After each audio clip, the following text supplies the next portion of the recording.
From wherever you're watching, my name is Funke. I'm creating content from Oyo Town, Oyo State, Nigeria. If you're coming across this beautiful face for the first time, you're welcome to my YouTube channel. And for my returning subscribers, I can't thank you enough. Thank you for always coming back to check up on your girl, okay? I appreciate you a lot. Today's video is a story time. Something interesting that I want to share. And this thing is coming up because there's someone involved in this story. It's her birthday this month of April. You know, I was just thinking about the moments, the memories we've shared together, and this event just came to my mind. I said, oh, let me make a video on it. My big sister, she's here on YouTube. She's Mori Temi Savings. She's my sister. She's my big sis. Happy birthday in advance, Sissy. You know I love you so much. You know, I'll make a video for your birthday separately. This is not about your birthday. You know, it's just about something that happened. I don't even know if you can remember, but I'm gonna say it. It all happened. I can't even remember the year again. But probably I'm still in the secondary school. Maybe I just finished from secondary school or something. I finished from secondary school, but I can't remember the exact year. It should be anything from 2004, 2005. That should be the time that thing happened. You see, that fateful Sunday afternoon, we just finished pounding yam. It was the two of us alone. We used to eat pounded yam every Sunday afternoon. My mom loves it that way. So we got back from church. We prepared the yam, did everything. After pounding the yam, you know, my sister was instructing me to take the ones that we've served, that I should be taking them into the kitchen while she cleaned the environment where we pounded yam, because we used to pound the yam outside the house.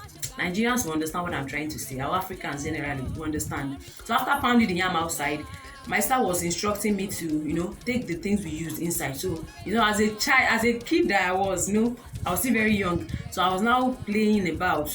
I was carrying the things in playfully, sha. So at some point, I got to the kitchen. I saw something. As I was about to enter the kitchen, I just saw something that moved very fast. Something just moved very fast on the floor. I was like, is it a rat? Is it a cockroach? I could not even calculate, but I knew what I saw was not a rat and was not a cockroach. Even as I'm saying this, I'm having goosebumps all over my legs. As I just saw this snake, I just threw everything on the floor. The pounded yam I was carrying, everything I threw on the floor, and I ran outside. My sister was asking me, Funke, what happened? Funke, kilo shele. I did not tell her anything though, until I ran to the beginning of our street. My sister was running after me. She didn't know what I saw in the kitchen. I now told her, I saw a snake. She now started running after me. We now go and stand at the beginning of the entrance of our street. Like, we left the house. So people now say, what happened? We say, we saw a snake in the house. Thankfully, my parents now came. My dad and my mom, they also came back from church. And they now brought someone to come and search the whole kitchen. Guys, we searched the whole kitchen. They could not find the snake. They could not find the snake to kill. Guys, that was how I was scared, because at some point people were thinking, are you sure it was a snake you saw? It got to a point I was angry. I said, once I know the difference between a snake and a rat. I said I saw a snake in this kitchen. I told my sister, I know I saw a snake in this house. That snake is still in this kitchen this afternoon. It might leave the kitchen later, but I know there is a snake in this house. Guys, we slept at night. Me, I was very scared. I could not sleep in the night. I was just looking about. Any small thing like this, I would just feel like something was crawling up my leg. I was, you know, but my dad, the kind of person he is, nothing moves him. Like, he's not scared of anything. Like, he's that strong and confident. It went on like that too. We slept the first day, the second day, the third day. We slept, in short, we slept for a whole week. Then the following Sunday, the normal tradition now, pounded yam. After pounding the yam, we've eaten. On this Sunday afternoon, we have eaten the pounded yam. So, you know, after eating pounded yam, we were tired. My sister was lying on the couch in the living room. I was sleeping in our visitor's room that is opposite the living room. The door was opened. At some point, my sister just called me, Funke, close the door of that room. I said, leave me alone, I'm tired. She said, Funke, close the door of that room. I have seen the snake. Guys, I jumped up from the bed, I banged the door, and I was screaming in the room because the snake was coming straight into the room that I was. Guys, we've been sleeping in the same house with a snake for 7 days and it did not harm anyone. I was screaming in the room. My sister was trying to run out to go and, ask for help around from our neighbors. But the moment she hears me screaming like this, she will run back inside. Maybe the snake has bitten me or something. I will say, no, the snake is trying to enter. I'm looking at the head of the snake now. I've brought down the curtain of the room. I've thrown everything in the room to the door to throw the thing at the snake. Eventually, my sister was able to call a neighbor. The two guys now came into the house. They now killed the snake. Like, the snake was killed right in the room that I was. Guys, I was terrified. When my dad now came, and I told everyone, I told you I saw a snake last week Sunday. You didn't believe me. Look at it now. Guys, that was how we spent 7 days with a snake in the same house. And thankfully, it did not harm us. And I remember the word of God that said, we shall step on snakes and scorpions, but they shall do us no harm. Guys, for 7 straight days, I saw it in the kitchen the first time I saw it, and now we killed it in the living room. So can you imagine, the snake has been gallivanting about in our own house, entering from one room to the other, enjoying itself in our whole house, and we didn't even know. Where I knew there was a snake in the house, but it's just scary. It's scary. I don't know. So that was that about the first snake story. Now to the second snake story. This one is years and years and years after that first one, because now I'd gotten married and I've had my first child, my son Emmanuel. We went for a camping program, like a Christian camping program. I know such campgrounds, they locate them in forest, like in a thick forest. That was where the camp was situated. It's a very big place. So we went for that camp meeting, and my baby was just 1 year and 3 months at this time that I was talking about. And because of my baby, I didn't want to sleep in the big hall where they provided for all the ladies to sleep, because I needed somewhere comfortable for my baby and I to stay.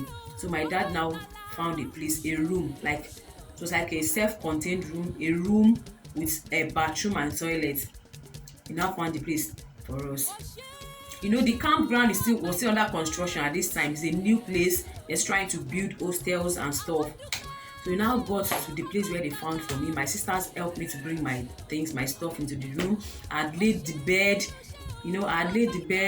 I'd showered. My baby also. I've given him a bath. We are ready to sleep, and there was no light. I had to put on this rechargeable lamp. I placed it beside my baby, but I found out this baby was playing.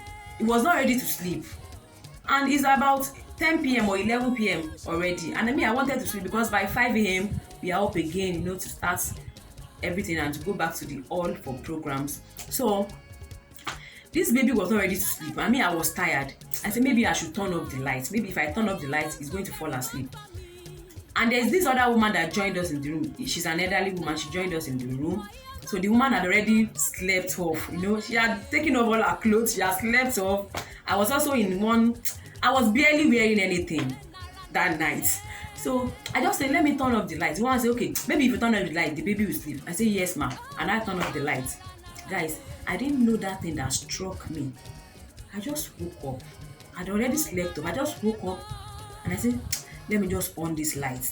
As I turned on the light, guys, I saw a snake lying right above my baby's head. Guys, right from that moment, I did not know what happened again. I just knew I grabbed my baby by his legs and I was running outside. I was running towards the hall where people were, because some people were still doing meetings. They were still holding some meetings under the tent. I grabbed my baby by his 2 legs and I was running. I was shouting, snake, snake, snake, snake. The other woman too had already gotten up. She was also running after me. Eventually, they killed the snake. Guys, if I tell you the spot where the snake was killed, it was killed right above the head of my baby, where my baby was lying. Guys, I was terrified. After the snake had been killed, they were not telling me, Okay, sister, come and sleep in the room. We had already killed the snake. I said, me sleep where? I'm not entering that room again.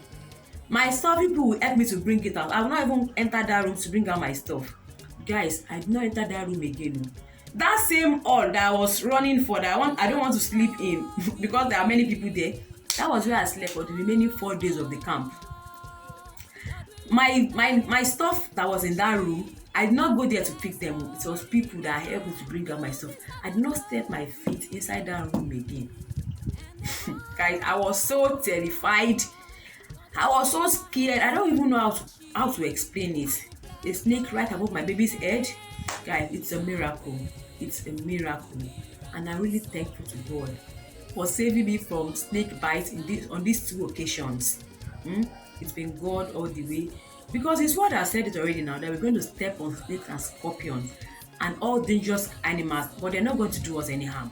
So thank you guys for listening. Thank you for watching. I'm gonna catch you in my next one. Don't forget to subscribe to my channel if you have not done so, and give it a thumbs up. Drop your comments if you have had experiences with snakes in the past. And don't forget to come back to check up on me. I'll see you in my next video. Bye.